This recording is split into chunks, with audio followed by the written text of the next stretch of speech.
My sister chose my daughter's graduation to announce she was marrying my ex-husband in front of everyone, so I... Hello everyone. Thank you for being here with me today. Before I begin my story, I'd love to know which city you're joining us from. Please feel free to share in the comments. Now, let me take you into this story. The soft glow of the fairy lights strung across the restaurant's patio seemed to mirror the sparkle in my daughter's eyes. It was a perfect evening, the kind you wish you could bottle up and save for a rainy day. The air was warm, smelling of night-blooming jasmine and the expensive Italian food we were about to enjoy. This was Brooke's night. My brilliant, beautiful Brooke, who had just graduated high school not just as valedictorian, but with a full scholarship to one of the best universities in the country. I watched her across the table, her smile so wide it looked like it hurt her cheeks. She was talking animatedly with my father, her hands flying as she described her dreams of studying environmental law. At 17, she already had more drive and purpose than most adults I knew. My chest swelled with a pride so fierce it almost felt like a physical ache. We'd been through so much, just the two of us, ever since the divorce. Seeing her here, on the cusp of this incredible future, felt like the culmination of every sacrifice, every late night I'd worked, every tear I'd shed. It was all worth it, just for this moment. The restaurant, a place called La Bella Vita, was her favorite. We'd saved up for this. It was a big family affair, my parents, my aunts and uncles, a few cousins. Everyone was there to celebrate Brooke. I'd spent weeks planning it, down to the last detail. I'd even ordered a custom cake with the university's logo frosted on top, which was waiting in the back to be brought out as a surprise. A toast, my father said, raising his glass of red wine. He was a man of few words, but his eyes shone with pride. To Brooke. You've made us all so proud. We know you're going to change the world. We all clinked glasses, a chorus of to Brooke, filling the air. She blushed, a lovely shade of pink that dusted her cheeks. For a moment, everything was perfect. The clinking of silverware, the low hum of conversation from other tables, the happy, familiar faces of my family surrounding us. Then, my sister stood up. Paige. She always had a flair for the dramatic. She was wearing a silk dress that probably cost more than my monthly mortgage payment, her blonde hair perfectly styled. She held her champagne flute with a practiced elegance, a sickeningly sweet smile plastered on her face. It was a smile I knew all too well, the one she used right before she was about to say something designed to cut you to the bone, all while pretending it was the most innocent thing in the world. I have a little something I'd like to add, she said, her voice just loud enough to command the attention of the entire table. The chatter died down. Everyone turned to look at her. Even Brooke paused, a forkful of pasta halfway to her mouth, a curious smile on her face. I felt a knot begin to form in the pit of my stomach. A familiar, cold dread. I'd learned over the years that when Paige wanted the spotlight, she would do anything to get it. And she had a sixth sense for choosing the moments that meant the most to me and finding a way to tarnish them. On this incredibly special day, she began, her eyes sweeping across the table before landing directly on me, a day all about celebrating new beginnings. I have some wonderful news of my own to share. She took a dramatic pause, letting the suspense build. Her eyes gleamed with a malicious satisfaction that made my blood run cold. She reached out and took the hand of the man sitting next to her. The man who was my ex-husband and Brooke's father. Derek. Derek and I, she declared, her voice ringing with false joy, are getting married next month. The world didn't just stop. It shattered. The sound that broke the silence wasn't a gasp or a cheer. It was the sharp, violent crack of my water glass slipping from my numb fingers and exploding on the terracotta floor. 1,000 tiny pieces of glass skittered across the tiles, a perfect metaphor for what had just happened to my heart. Silence. A thick, suffocating silence that pressed down on the entire table. You could have heard a pin drop. The happy hum of the restaurant faded into a distant buzz. All I could hear was the frantic pounding of my own blood in my ears. Married. My sister and my ex-husband. Paige just stood there, her smile unwavering, her hand held possessively in Derek's. She watched my face drain of color, her eyes drinking in my shock and devastation like it was the finest champagne. She had planned this. Every single detail. She had chosen this specific day, this one moment that was supposed to belong entirely to my daughter, to inflict the maximum possible pain. Derek, the coward he had always been, couldn't even meet my eyes. He just stared down at his plate, his face pale and clammy. He was a passenger in his own life, and Paige was firmly in the driver's seat. Then, the silence broke, but not in the way you'd expect. My cousin Jennifer was the first to speak. "Oh my God, Paige! A wedding! That's wonderful," she gushed, her initial shock quickly replaced by excitement. My Aunt Margaret immediately chimed in. "Next month? That's so soon.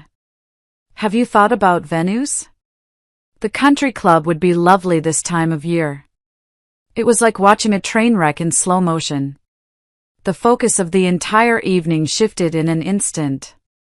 The celebration for Brooke, her incredible achievement, her bright future, it all evaporated, replaced by chatter about wedding dresses and guest lists.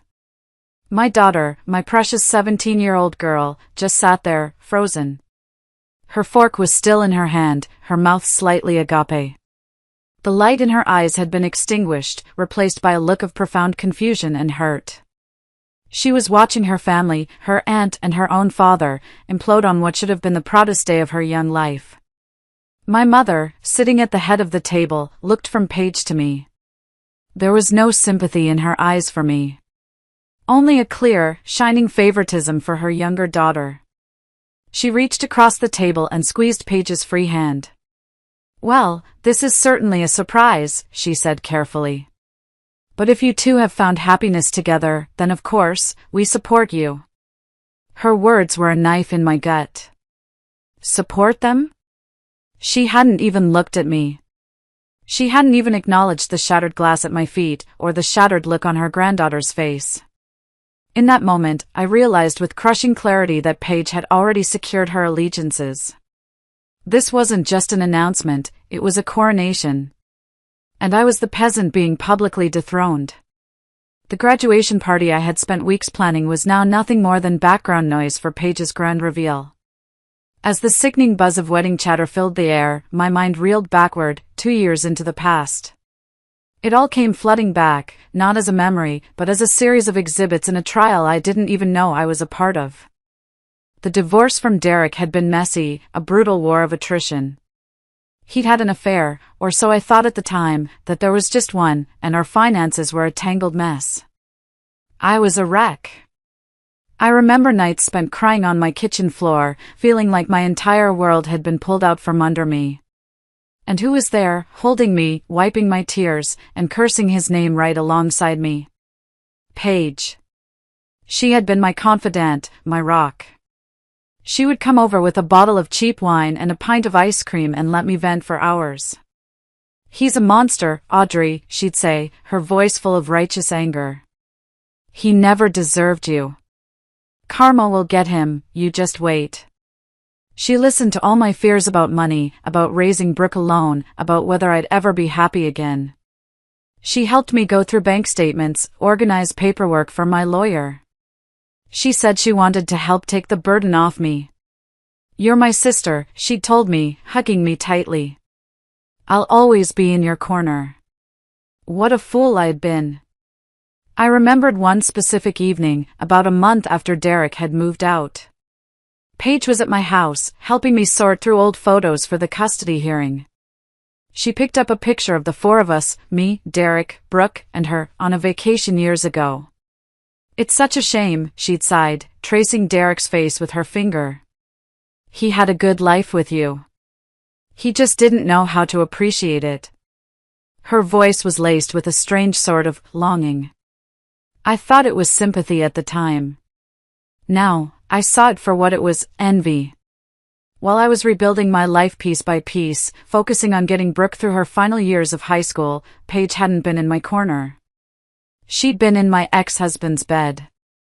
She hadn't been helping me sort my finances, she'd been studying them, looking for weaknesses. The whole time she was cursing his name to my face, she was whispering his name in the dark. The realization was so grotesque it made me feel physically ill. She hadn't just stolen my husband, she had systematically been stealing my life while pretending to help me put it back together. And I had let her. I had given her my trust, my vulnerability, my passwords. I had cried on the shoulder of the very person who was stabbing me in the back. The sheer, calculated cruelty of it was breathtaking. This wasn't a romance that just happened. This was a long, cold, calculated campaign of betrayal. And her announcement tonight wasn't a celebration of love. It was the victory lap of a master manipulator. And I, the fool, had planned the party for her. The sound of a chair scraping harshly against the floor jolted me back to the present. Brooke. She pushed back from the table so abruptly that several diners at a nearby table turned to stare. Her face was pale, her eyes glistening with unshed tears. "I need some air," she mumbled, her voice thick and choked. She didn't look at anyone, not at her father, not at her aunt. She just fled, rushing toward the exit as if the restaurant were on fire. "Brooke, wait!" I called after her, my voice cracking. But she was already gone, pushing through the heavy wooden doors and disappearing into the parking lot.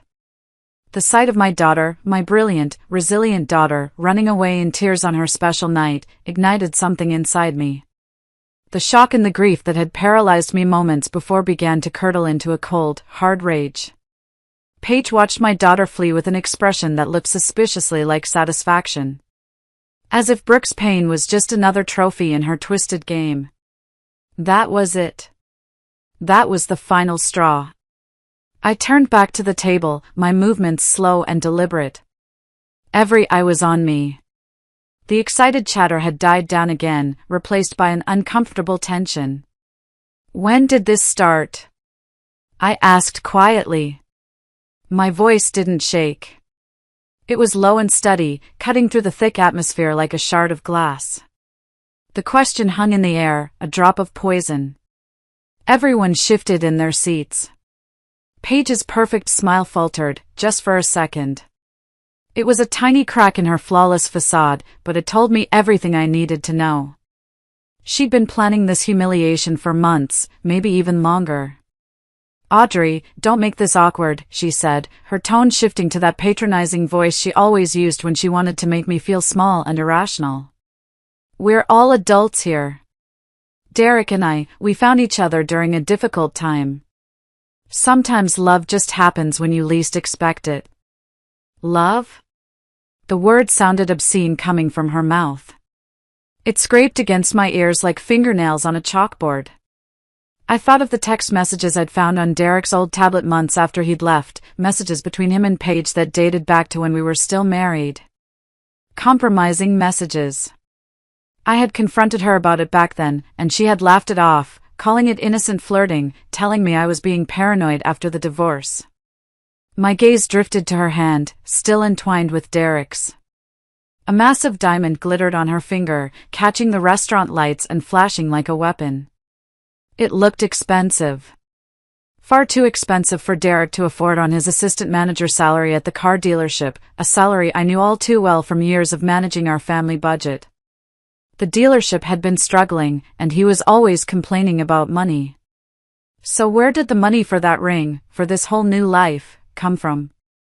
The knot in my stomach tightened. The pieces were starting to click into place, forming a picture far uglier than I could have ever imagined. "You did this on purpose," I said, my voice still quiet, but now laced with ice. I looked directly at Paige, ignoring the shocked gasps from my aunts. "You planned this whole thing to happen today. At Brooke's graduation dinner. You wanted to ruin it for her." The accusation landed like a grenade in the middle of the table. Several relatives suddenly found their dessert menus fascinating. Paige's mask of sweet innocence slipped completely, revealing the cold calculation underneath. "Not everything is about you, Audrey," she sneered. Just because you're bitter about your failed marriage doesn't mean the rest of us can't find happiness. Her words were meant to paint me as the jealous ex-wife, the pathetic victim who couldn't stand to see others happy. And for a moment, I could see it working. I could see the pity and judgment in some of my family's eyes. They saw a woman scorned, lashing out in pain. But Paige had made a crucial miscalculation. In her eagerness to maximize my public humiliation, she had forgotten something important about me. She saw me as weak, as the sister she had always been able to manipulate. But the past 2 years hadn't just been about recovering from a divorce.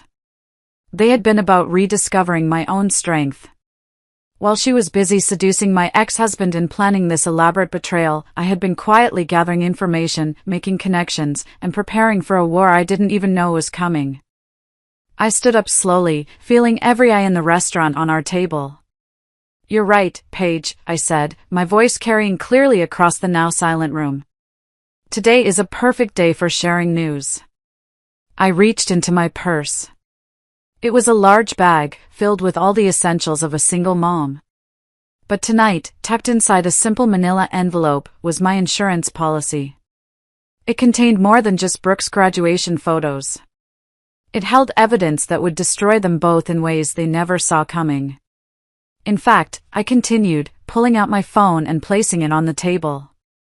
"I have some news of my own to share. Before we all toast your happiness, I think everyone here deserves to know exactly how you two funded this little fairy tale.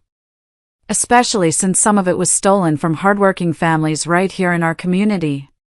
The color drained from Derek's face. He finally looked at me, his eyes wide with panic. He knew. He knew what I was talking about. Paige's hand instinctively clutched her engagement ring, as if she could somehow protect it from the truth that was about to come out. My mother's voice was wavering. "Audrey, what are you talking about? What is this nonsense?" I looked at her, then at the rest of my family, their faces a mixture of confusion and dawning horror.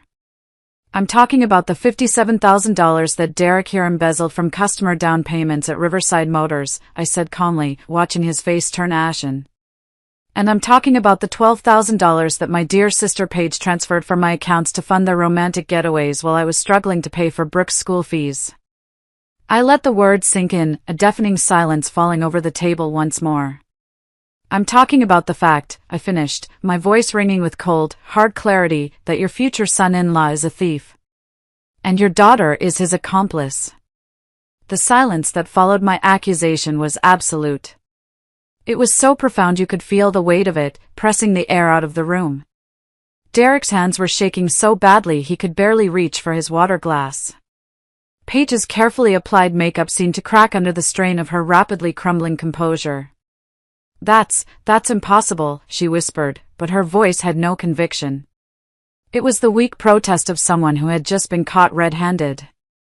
"Audrey, you're just making things up. You're trying to sabotage our happiness because you can't stand seeing me with Derek." Even as she spoke, her eyes darted nervously toward the exit. I could practically see her mind racing, trying to calculate a way out of this. "Am I?" I asked softly. I reached into my purse again and pulled out the thick manila envelope I had brought with me. I didn't plan on doing this tonight. I had gathered this information for my lawyer, for my own protection.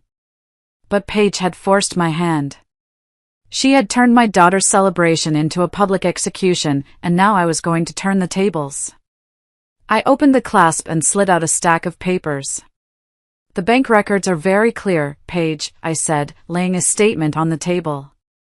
I pointed to a highlighted line item. "Here's a transfer for $2,000 from my savings account to an untraceable prepaid credit card. And here," I slid another paper next to it, "is the credit card receipt from the Ritz-Carlton in San Francisco for that same amount, for that romantic weekend you two posted all over social media. The transaction is time-stamped. 3 days after you helped me set up online banking and I gave you the access codes for emergency purposes." I then spread several glossy photographs across the table. They were from the private investigator. Images of Paige and Derek at expensive restaurants, laughing and drinking champagne, during the exact same period when Derek was claiming poverty in court, telling the judge he couldn't afford to keep up with his child support payments for Brooke. The same months I was working double shifts just to make ends meet and keep her college fund from being depleted. My father finally spoke, his voice barely a whisper. "You hired a private investigator? On your own family?" The disappointment in his tone wasn't directed at Paige or Derek. It was directed at me. As if my decision to seek the truth was somehow more offensive than their decision to lie, cheat, and steal. "I hired protection, Dad," I corrected him firmly, my voice unwavering. "When someone you trust offers to help organize your finances during a divorce, and then your accounts start showing unexplained activity, you investigate. When your daughter's college fund, the one you've been building since she was born, suddenly drops by thousands of dollars and your sister claims it's just market fluctuations, you verify. When your ex-husband stops paying child support but is somehow funding a lavish lifestyle with your sister, you document everything." Paige stared at the photos, her face a mask of disbelief and rage. "Those pictures could be from any time. You probably photoshopped them to make us look bad," she said desperately. I almost smiled. It was a pathetic attempt. "The beauty of digital evidence, Paige," I said, picking up my phone and tapping the screen, "is that it comes with metadata. Timestamps. GPS location data. This photo of you two in San Francisco? It was taken on March 12th. The data is embedded right here. And here," I tapped the screen again, "is the financial transaction confirmation for the hotel, paid for with money transferred from my business account just 3 days earlier." The mountain of evidence was crushing them. The carefully constructed world they had built on a foundation of lies was crumbling around them, right here, in the middle of La Bella Vita, in front of our entire family. Derek finally found his voice, though it came out as a strangled whisper. "Audrey, please, we can work this out. We can pay everything back. This doesn't have to destroy everyone's lives." His plea for mercy was pathetic. He wasn't sorry for what he did. He was sorry he got caught. He was more concerned about avoiding the consequences than about the damage he had caused my daughter and me. Destroy everyone's lives? I repeated, letting the irony of his words hang in the air. "Derek, you destroyed my daughter's college fund to buy jewelry for my sister. You stole from families trying to buy cars so you could take her on romantic getaways. The destruction already happened. I'm just documenting it for everyone to see." My Aunt Margaret, who had been silent throughout this exchange, finally spoke up, her voice trembling. "Paige, honey, is this true? Did you really take money from your sister's accounts?" The hurt in her voice was palpable. In that instant, I could feel the tide of family opinion shifting. They were no longer seeing me as the bitter ex-wife, they were seeing me as the victim of a calculated, cruel betrayal. Paige's carefully constructed facade finally crumbled completely. Tears began to stream down her cheeks, carving paths through her expensive foundation. "You don't understand," she sobbed. "He was going to leave her anyway. Their marriage was already over. I was just helping him, and Audrey was being so selfish with the money from the inheritance she got from Grandma. She has more than enough." The casual cruelty of her justification stunned everyone into silence. The entitlement in her voice, the complete absence of remorse, it made it clear that this wasn't a momentary lapse in judgment. This was who she was. That was when I decided they deserved no mercy. "Actually," I said, my voice dangerously calm as I picked up my phone again. "The theft was just the beginning. I think everyone should hear the rest of this." I scrolled to an audio file I had labeled insurance policy months ago. It was from a phone call, back when I still thought she was my friend, my confidant. I had started recording our calls after my lawyer had suggested it, due to the financial discrepancies we were finding. I pressed play. The small space around our table filled with Paige's voice, clear and chillingly cheerful, recorded during one of our supportive sister conversations. "Audrey is so naive," her recorded voice said, followed by a light, tinkling laugh. She actually thinks Derek left her because of some other woman.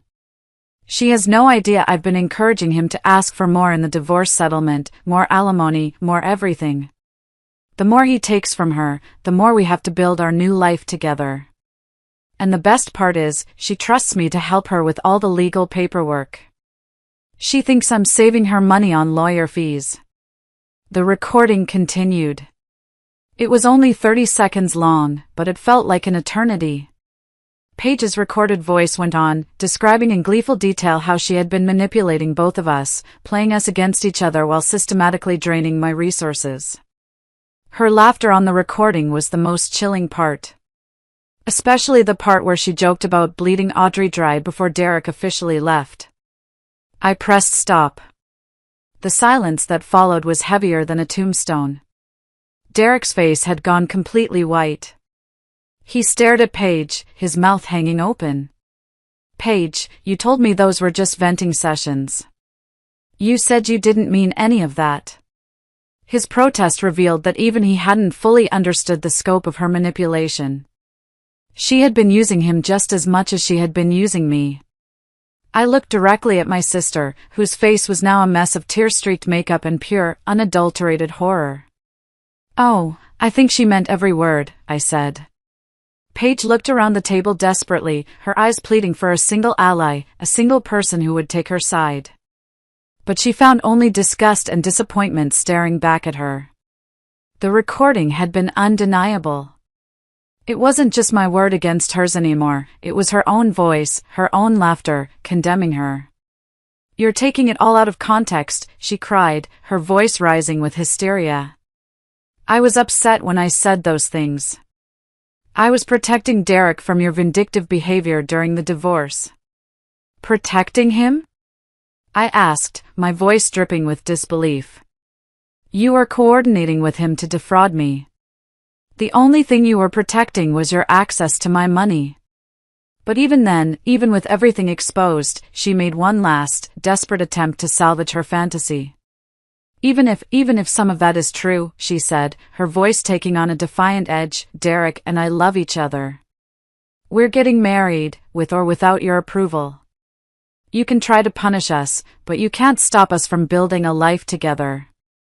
I almost felt a flicker of pity for her. She was so desperate to believe her own lies. She had built her entire future on a man she had stolen, using money she had stolen, and she was still clinging to the wreckage. I let out a small, sad smile. It was time for the final act. I reached into the envelope one last time and pulled out the final document. It wasn't a bank statement or a legal paper. It was a single 8 by 10 photograph. Actually, Paige, I said, my voice gentle now, which was somehow more devastating than my anger. You won't be building anything together. I looked at Derek, whose eyes were wide with a new kind of terror. He knew what was coming. Derek, I said. Have you told my sister about the other woman? The one you've been seeing for the past 3 months, while you were planning this engagement? I slid the photograph across the table. It landed face up, right in front of Paige. It was a crystal-clear picture, taken by my investigator just 2 weeks earlier, outside a cozy-looking bar downtown. It showed Derek, his arms wrapped around a woman who was definitely not Paige. He was kissing her, a deep, passionate kiss. The woman was smiling up at him. The timestamp at the bottom of the photo was clear as day. Derek lunged for the photograph, but he was too late. Paige had already seen it. Her face was a kaleidoscope of emotions, cycling through shock, then denial, and finally, a rage so pure and white-hot it seemed to suck all the air from around her. The reality hit her like a physical blow. She had betrayed her sister. She had stolen from her own family. She had alienated everyone she knew and destroyed her own reputation. And she had done it all for a man who was already cheating on her, just like he had cheated on me. The ultimate, pathetic irony. She slowly turned her head and looked at Derek. The love and adoration she'd had in her eyes just moments before had been replaced by a look of pure, murderous hatred. You bastard, she hissed. The word bastard hung in the air, sharp and ugly. Paige was on her feet now, her chair clattering backward onto the floor. The entire restaurant was silent, every patron shamelessly staring at our table, captivated by the real-life drama unfolding before them. "You told me I was the only one," Paige shrieked at Derek, her voice raw with fury. "You said Audrey was the only mistake, the only woman you had ever betrayed." The irony of her outrage would have been funny if it weren't so pathetic. She was furious that the cheater she had cheated with had, in fact, turned out to be a cheater. "Paige, baby, let me explain," Derek stammered, holding his hands up as if to ward off a physical attack. "She's nobody, it was just a mistake." "Explain what?" Paige screamed, her carefully composed demeanor completely gone, replaced by a wild, cornered animal. "Explain that you're exactly the lying, cheating piece of garbage my sister said you were? That I ruined my relationship with my sister, my family, my entire life, for a man who was already planning to do the exact same thing to me?" She looked down at her left hand, at the massive diamond ring that had been her symbol of triumph just minutes earlier. Now, it seemed to mock her. With a guttural sob of rage, she wrenched it from her finger. "Here's your new life," she screamed, and she threw the ring at him with all her might. Derek ducked, and the ring flew past his head, hitting the wall behind him with a sharp tink before bouncing onto the floor and rolling under a nearby table. The sister who had so carefully orchestrated my public humiliation was now experiencing her own, in spectacular fashion, in front of the exact same audience. Derek, realizing the situation was unsalvageable, scrambled to his feet. He threw a handful of cash onto the table, far more than enough to cover the bill, his hands shaking violently. "I need to get out of here," he muttered, not looking at anyone, his face a mask of shame and panic. He pushed past the gawking diners and practically ran for the exit, abandoning Paige in the middle of her meltdown. His final act of cowardice was the perfect punctuation mark on their toxic relationship. Paige stood alone, trembling, tears streaming down her face. She looked around the table one last time, her eyes desperately searching for support, for understanding, for anything. But she found nothing. Our parents couldn't meet her gaze. Our relatives whispered amongst themselves, shaking their heads. And I just stared at her, with the cold, quiet satisfaction of someone whose careful, painful planning had achieved its perfect, devastating result. Her eyes finally met mine. They were filled with a desperate, venomous anger. "I hope you're happy," she choked out, her voice a ragged whisper. "You've destroyed everything." She snatched her purse from the floor and, without another word, turned and followed Derek out into the night. The space around our table was suddenly silent. The drama was over. The villains had fled the stage. And all that was left was the wreckage. It's funny, the things you remember in moments like that. I remember the smell of garlic bread, and the soft Italian music that started playing again from the restaurant speakers, as if nothing had happened. The world kept turning. If you're still listening to my story, I just want to pause for a moment. If you've been on this journey with me up to this point, it would mean the world to me if you would like this video and just comment with the number 1 down below. It helps me know that you're really here with me, and that you're a part of this story. Your support is a bigger encouragement than you could ever know. So please, just comment with the number 1, and then listen to what happened next. For a long moment after Paige and Derek had gone, nobody moved. The family sat in stunned silence, staring at the empty chairs, the scattered photographs, and the forgotten, half-eaten plates of celebratory pasta. The air was thick with shame and unspoken words. Then, a small figure appeared at my side.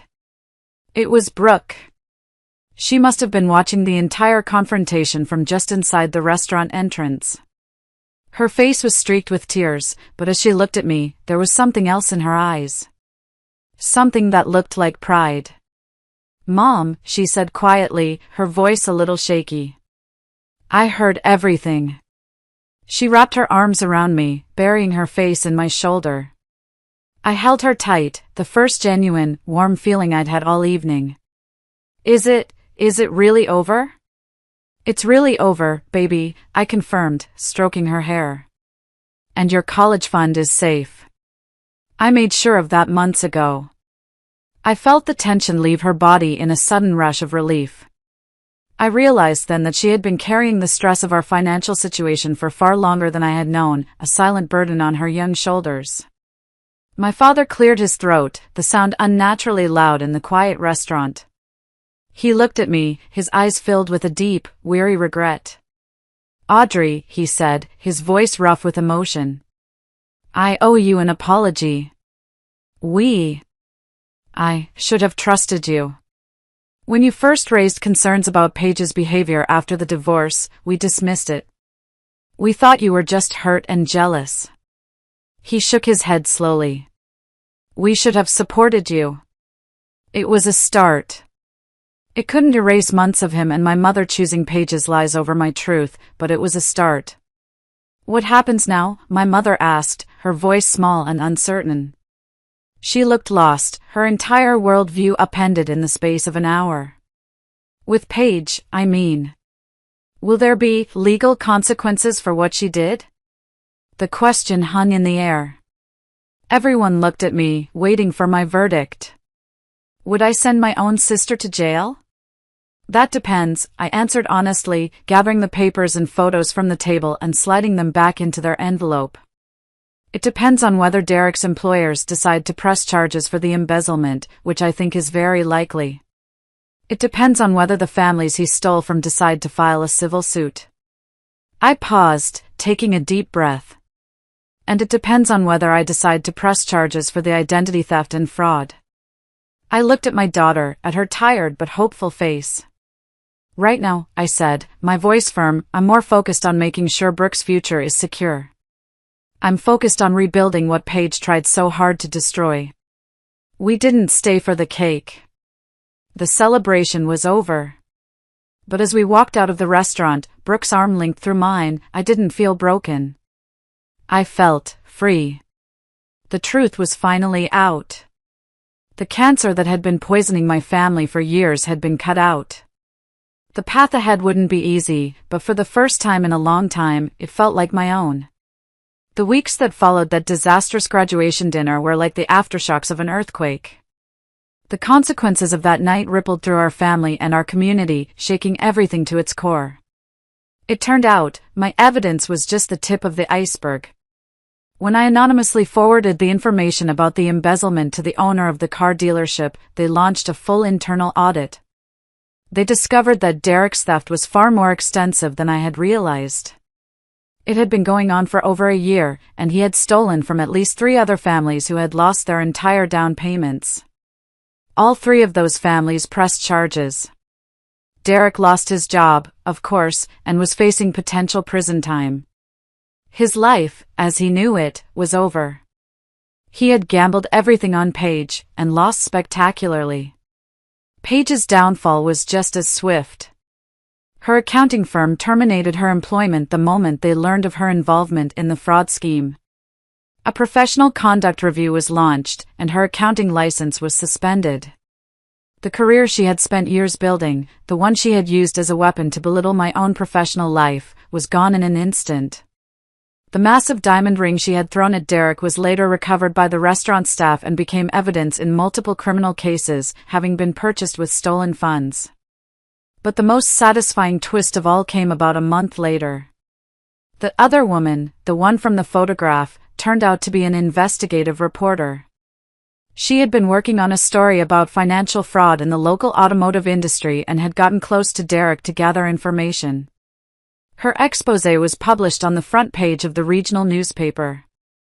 It was a masterpiece of investigative journalism, detailing Derek's crimes and featuring Paige prominently as his co-conspirator.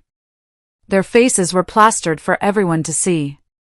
There would be no quietly disappearing to start over somewhere else. Their reputations were permanently destroyed. My parents struggled with the guilt and shame of it all.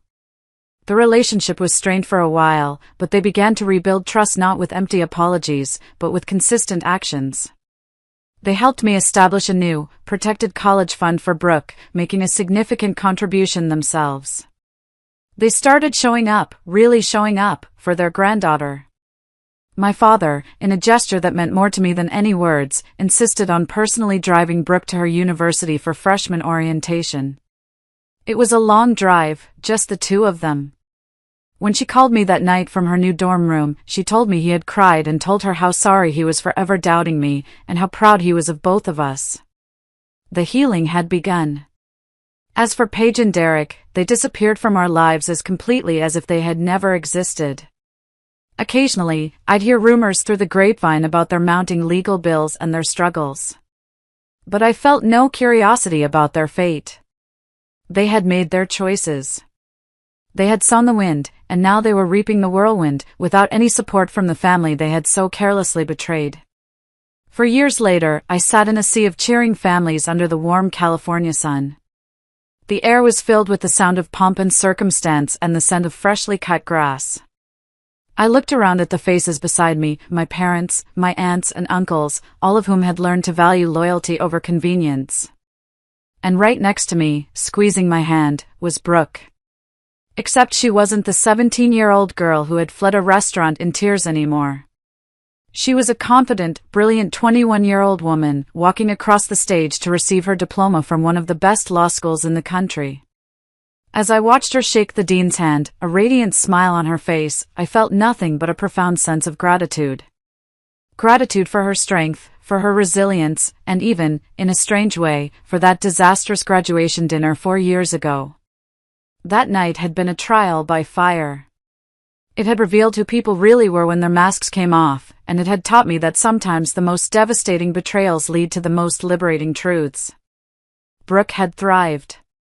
Knowing her future was secure, she had poured herself into her studies. Inspired by what she had witnessed, she had chosen to specialize in corporate accountability, wanting to pursue justice for people who couldn't protect themselves from the kind of financial crimes that had once threatened her own future. The daughter whose college fund had been stolen was now preparing to fight the very monsters who had tried to tear her down. The best revenge, I had learned, wasn't the public exposure of their crimes, though I admit that had been satisfying. The best revenge was building something beautiful from the ashes of what they had tried to destroy. Brooke's success, the new, stronger bonds with my family, my own peace of mind, these were the things that mattered.